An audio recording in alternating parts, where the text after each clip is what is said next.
അല്ല അവര് ധനസഹായം കൊടുത്തിട്ടുണ്ടായിരുന്നു. ധനസഹായം ഇപ്പൊ നിന്റെ വീട്ടിൽ നിനക്ക് വേണ്ടപ്പെട്ട ഒരാളെ ആരെങ്കിലും തല്ലിക്കൊന്നിട്ട് കുറച്ച് പൈസ കൊണ്ട് തന്നു നീ അക്സെപ്റ്റ് ചെയ്യും? എന്ത് മര്യാദ വർത്താനം പറയുന്നത്? എന്റെ അച്ഛനെ ആരെങ്കിലും ഒരു കാലത്ത് ഇല്ലാതാക്കിയതിനു ശേഷം എനിക്ക് കുറച്ച് അത് പബ്ലിസിറ്റിക്ക് വേണ്ടി ചെയ്താണ്. അങ്ങനെയാണെന്നുണ്ടെങ്കിൽ അല്ല അവരും അത് പബ്ലിസിറ്റിക്ക് വേണ്ടി ആയിരിക്കാൻ അല്ല ആരാ പൈസ കൊടുത്ത് സഹായിക്കുന്നത് തെറ്റല്ല.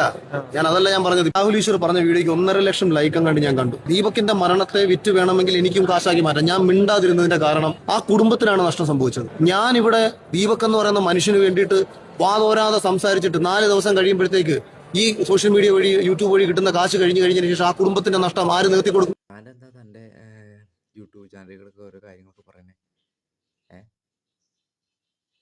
അത് തന്നെ എടോ അവർക്ക് രീതിയിൽ രാഹുൽ ഈശ്വറിന് ഇച്ചിരി ഫോളോവേഴ്സ് കൂടുതലാണ്. അപ്പോൾ അദ്ദേഹം പറയുന്ന കാര്യങ്ങളൊക്കെ ആണെങ്കിൽ അദ്ദേഹം കാണാൻ ഒരുപാട് ആൾക്കാരുണ്ടാവും. പിന്നെ നഷ്ടപരിഹാരം കൊടുത്തത് ആദ്യമായിട്ട് കൊടുക്കുന്നതല്ല. നഷ്ടപരിഹാരം തീർച്ചയായിട്ടും ഒരിക്കലും മോൻ തിരിച്ചു കിട്ടില്ല, ആ കുടുംബത്തിനൊന്നും ആവില്ല എന്നറിയാം. എന്ന് വെച്ചാൽ 3 ലക്ഷം രൂപ ധനസഹായം അത് റീച്ചിന് വേണ്ടിയാണെന്നൊന്നും പറഞ്ഞേക്കരുത്. ദൈവത്തെ ഓർത്ത് ഒരുപാട് കുടുംബങ്ങൾ മരിക്കുന്നുണ്ട്.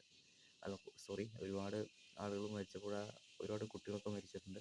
അപ്പോൾ ആ കുടുംബത്തിനൊക്കെ ധനസഹായം കൊടുക്കും. കുറച്ചാൾക്കെങ്കിലും ധനസഹായം കൊടുക്കണം, എന്തെങ്കിലും കൊടുക്കണം. അല്ലെങ്കിൽ ചുമ്മാ ഇത് തന്നെ താൻ തന്നെ എന്ന് പറയും, അയ്യോ ഇവരൊക്കെ ചുമ്മാ രീതിയിലൊക്കെ ഇങ്ങനെ അവർ ദൈവത്തിനെ കുറിച്ചൊക്കെ പറഞ്ഞു എന്നിട്ട് 1 രൂപ പോലും ഇവർ സഹായം ചെയ്തു എന്ന് താൻ തന്നെ ഇരുന്ന് തൻ്റെ വീഡിയോയിൽ ചിലപ്പോൾ പറയും. താൻ ഇതുപോലെ ചോദിക്കുമ്പോൾ താനും പറയും. താൻ പണ്ടേ ഡബിൾ സ്റ്റാൻഡാണ്. ഒരിക്കലും അത് രീതിക്ക് നഷ്ടം തിരിച്ചു വരില്ല, കുടുംബത്തിനൊന്നും ആകില്ലെന്ന് അറിയാം. എന്നിരുന്നാൽ പോലും ചെറുതായിട്ടൊരു സാമ്പത്തിക സഹായം ചെയ്തു കൊടുത്തു. അതായത് താങ്കൾ ഈ കിടന്നിരുന്ന റീച്ചിന് വേണ്ടിയാണ്, ഇതിന് വേണ്ടിയൊക്കെയാണെന്നൊക്കെ പറഞ്ഞുകൊണ്ടിരുന്ന എന്തൊക്കെയാണ് ഡബിൾ സ്റ്റാൻഡേർഡ് ഇങ്ങനെ കാണിക്കരുത്.